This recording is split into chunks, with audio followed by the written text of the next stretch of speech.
Yeah, if anyone has any questions for our lovely speakers.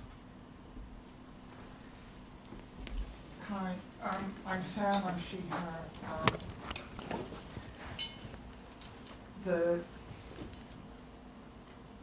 trying to think how to articulate it. It sounds very much like the granularity that the various pockets, when we look at all the possible intersections, that I think an example you raised was about, I can't remember the exact detail, but it was how we support women, and within that subgroup, women of color were not, their needs were not met because it wasn't represented, so we need to dive into that. And then looking to take that further, trans women of color versus trans women of color with an Islamic faith, and how that means that what we've just heard here, which is let's not make anything granular, let's look at the whole. It's almost like they're at odds with one another. It's an interesting point. I don't think they are at odds with each other, No. and I think it would be bad news if they were. If they were, we'd be about to have a big fight, wouldn't we? But I guess I see how what do you're we saying. address the, we can't, if we make things too granular, then we lose almost the movement, because it's almost like on an individual basis. And that's almost part of patient-centered care. Yes. We need to, but on the flip side, how do we draw strategies, tactics that are applicable and support systems that are appropriate across the. I mean, we need solidarity, of course, and I think that's what Calvin's talk was pointing to, that solidarity between groups. But needs are different, and I think a lot of the time when social movements have not been successful, it's been because there have been those failures of solidarity within them. So there's lots of examples of this. So like the slut walk movement, for example, which was this movement where the mayor of Toronto said that if women didn't dress like sluts, then they wouldn't get raped. And then there was a movement in response to that. I mean, clearly it was an abysmal, an abominable thing to say. And women, did these marches where they dressed up as sluts, right? So they wore very little, and they were like, we can reclaim this term, we should be able to walk in the streets wearing whatever we want. But that was a movement which was not sensitive at all to the needs of those who were still really feeling that slur, if that makes sense, who were not ready to reclaim it, who did not feel comfortable or safe being in the street, not wearing very much. So some very privileged white women who were out kind of thinking, I can wear my underwear and I can be part of this protest, and other people think, I'm going to be arrested if I walk in the street that way, I will be interpreted as a sex worker, right? So there's, that was an example of a social movement which was not sensitive to the needs of the very many people that it was attempting to protect. And of course those people want to show solidarity with each other, but their needs are different, right? So I think we can have both of these things, right? I think it means people talking to each other and being allies to each other, and not just looking out for your own needs, but recognizing that oppression goes across very many different identities, will only be strong enough if we work with each other. Which was, I think, what you were trying to say. I mean, I was having this discussion just this morning on social media concerning, because it's Black History Month, and Yvonne Coghill, who's my really good friend, runs the Res, as we all know, and Professor Laura Sarand, also from Manchester Metropolitan, who's the lead for the Chief Nursing Officers BME advisory group. And one of the people online said, but this is just run by ethnic minority people. We don't seem to, equality hasn't gone that far for black people, and I said, or BLM people, and I said, well, you need to probably learn from the gay community. We have created our allies. And then I reflected during the day, and I came back a couple hours ago on Twitter, and I said, reflecting on this, one of the things is, we often think the problem is ours, and we should deal with it ourselves. And we actually need to open the problem up to other people and see where our allies are. So it's not just one group. So it may not just be gay men, it may just be lesbian, it may not just be gay people. on the whole, I spoke to someone else in my workplace about this talk, and she's a heterosexual woman, and she said, "Oh my God!" One of my friends said to me, I love you, but I could never date you because you're over my age group." And she's only 35.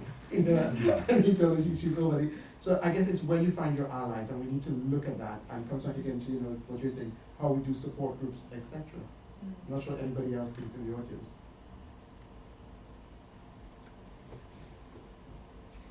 If I can just add something on your point as Sure. well, just to say that I think that granularity, in theory, looks more granular than it does in practice, right? So there are, for example, the groups that we're looking at are quite numerous in reality, and there are commonalities of need.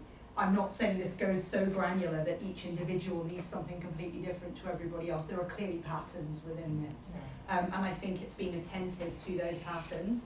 And if somebody identifies themselves as belonging to groups for which you've already devised good ways of, offering treatment, then you've already got a kind of exemplar there, right? So it can get granular. I think for most people, their needs are not being met at any much more basic level than that, right?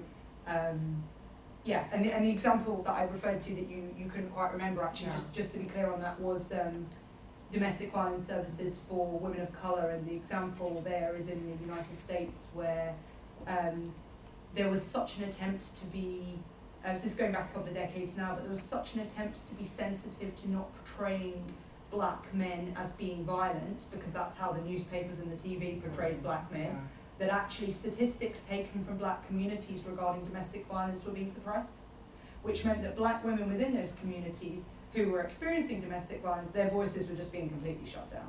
So in an attempt to protect unfair representation, protect black men against unfair representations, black women were being thrown under the bus, right? And then there were no services because there were no statistics to show that the services were needed. And that's not too granular, is it? We're talking about a huge number of people there then who haven't got access to those services. And really what needed to change is the board of representation of black men to become more fair, so that when there are those stats, you can put them out just as you can put out any other statistics and not feel they'll be unduly damaging, because of the background representation. So I think you're right to identify that, but I think it's more of a theoretical concern than it is a practical one. Thank you. If the intersectionality often seems to fall into like the prefer not to say category, people often said that, how can you structure services to be specialised to someone who's, when you say you need to identify each nuance of their situation, how can you structure something without it being really invasive? So when you say like it's important that you do know when it's appropriate to know, how do you then find out without being invasive to everyone? And I think it comes in from this term when we talk about person-centered care. And in nursing we use this a lot. It's actually care that is centered towards this individual, this person. And if you, as you grow in your career, you find it very easy ways of actually having conversations with patients on an individual basis. And very quickly you develop that rapport, and you realize even the pronouns, what you can use, and you realize what that person needs. Sometimes you just need to bring them around because they don't want to accept whatever sort of service they need, but you just need to take a different route to them. But that's the part of what we call person-centered care, when you begin to get to, and the mere fact that you say this person doesn't define or identify, it means you're beginning to give that person-centered care, because you're actually understanding, and that's the inroad, I think. Yeah, I'd probably just echo that. I think that's, it's not just that you've got the stats and you've got to try and work out what to do from those. In fact, when you're a doctor, which you will be very soon, right? You will instead be having interactions where you can ask patients directly what they need, rather than having to just think in the abstract. You're going to have access to that information, and you will begin to spot patterns, and you will begin to learn techniques for being more sensitive, and for providing that patient-centered care. So yeah. And I think it's important to, when you're doing that person-centered care, to understand that sometimes what you have to offer may not be accepted by the patient. So recently, 2 weeks ago, I had a patient, so the hospital that I work at, we do a lot of transgender or gender realignment surgery. And this patient was being recovered, and the moment I touched him, he gave a sort of startled look, and I thought, okay, that's true. I said, so I kind of repeated, hello, my name is Calvin, I'm going to be your nurse, blah, blah, blah. And he looked really startled again, and I said, are you okay with me looking after you? And he goes, no, I was raped by a man, and I can't deal with men around me or touching me. But you very quickly pick up the cues when you know someone is there. And I was like, okay, fine, I understand. When I was really younger as a nurse, I might have walked away feeling really hard done by that. Why didn't this patient want to, this patient doesn't like, blah, blah, blah. But I actually accepted and understood, actually, you know what? This is the patient's right. They just don't want to be looked after or cared for by a man.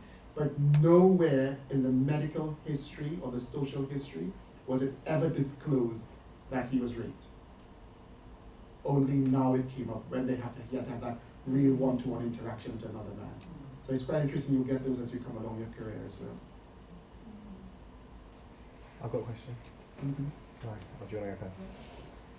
Well, I was, when you were talking about the difficulty of when you get a group that identify that there's been a discrimination, that there's been an issue, and they do something about it, and that something may or may not be insensitive, they may have not done their research or whatever.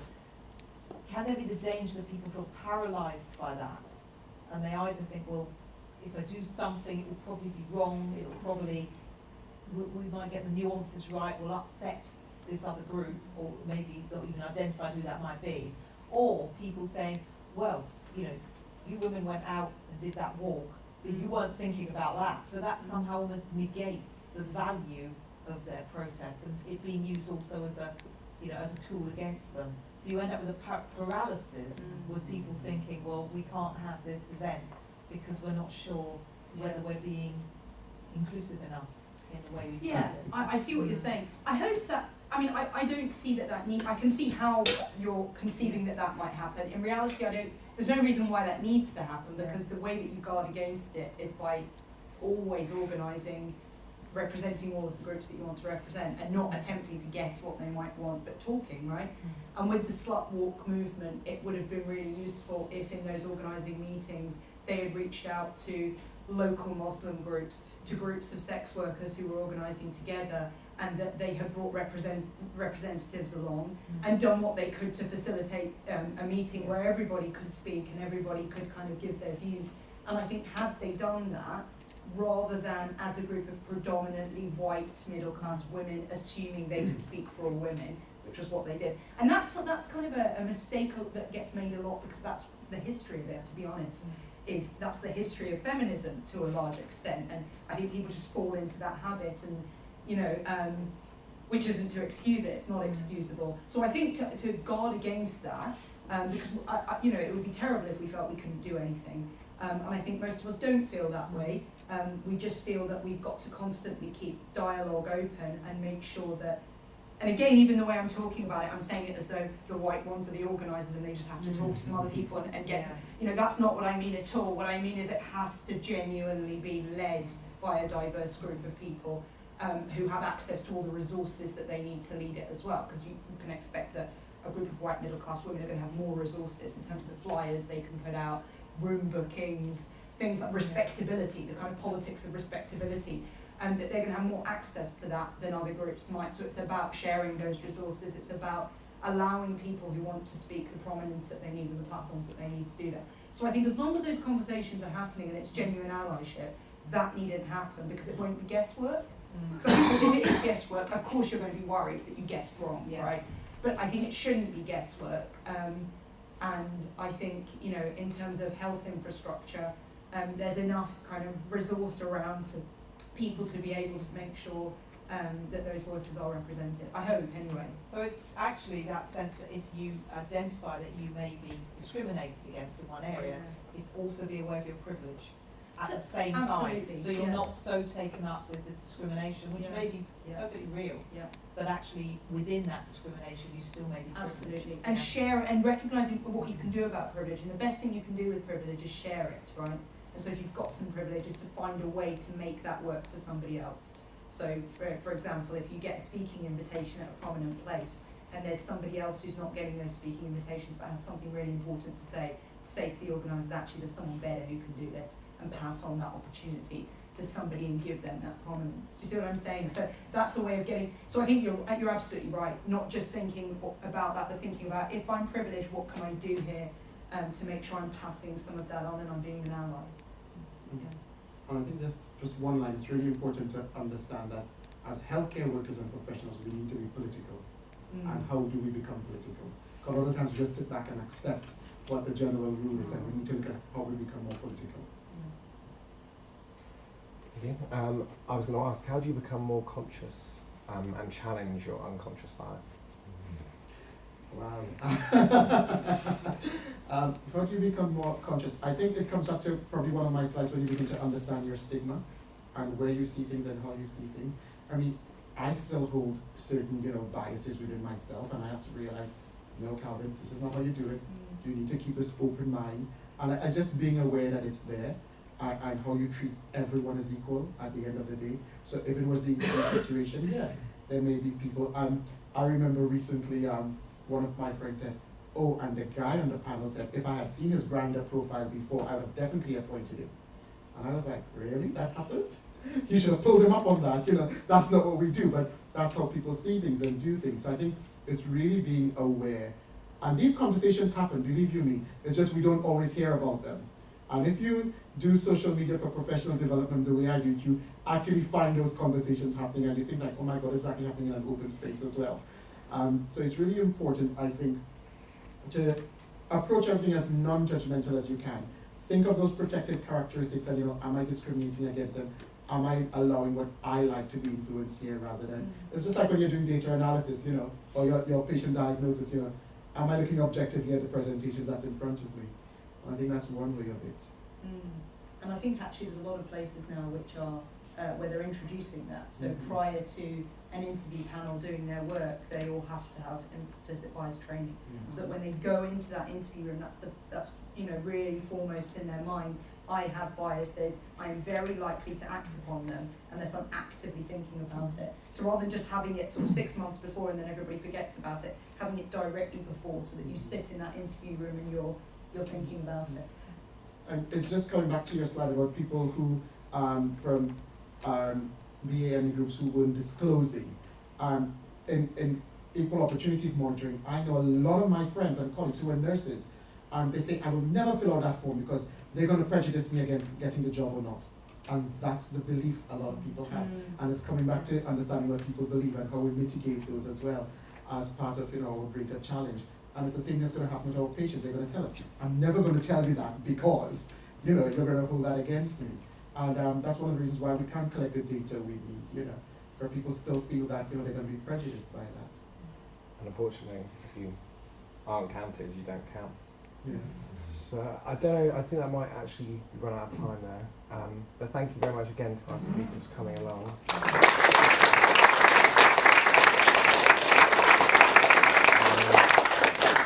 If you didn't manage to sign in with me before, if you could just come and find me and I'll take your name off of this so that you can get some feedback and certificate. Because obviously we do want to hear what you think of this, and if you have any ideas for the sessions or you have speakers in mind, it's a very transparent. We just hope that you guys can help with the future thing. And with regards to intersectionality, this obviously only kind of covered a few aspects of it, and we're hoping that there'll be another one maybe in the new year to broaden the net. Yeah, thank you. Thank you.